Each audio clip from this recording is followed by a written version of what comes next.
आज मिलित श्रमिक सामुख्य आनुकूल्य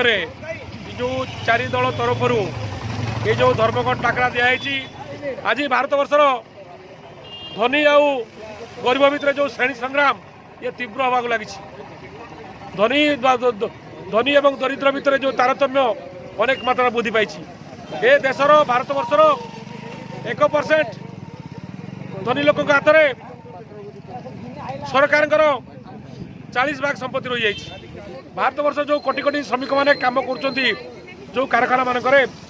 सरकार जो नुआ कर जो श्रम कोड को अनुसूत करने चाहते से श्रमिक मैंने पिकेटिंग करें श्रमिक मैंने आंदोलन करें श्रमिक मैंने बंद धर्मघट डाकरा दे पारे ये सब बेआईन या संगठित अपराध हिसाब से भारतीय न्याय संहिता 121 धारा और 108 धारा को सन्निवेश कराई से जो चिंता करवर्तित श्रम नीति श्रम कोड ताको प्रत्याहार करेंगे आम आशा समस्त श्रम आईन को संशोधन कर आज श्रमिक मैंने न्याय और अधिकार वंचित होती प्रतिवाद करके आज आम जो धर्मघट डाकरा देते आम समर्थन कर।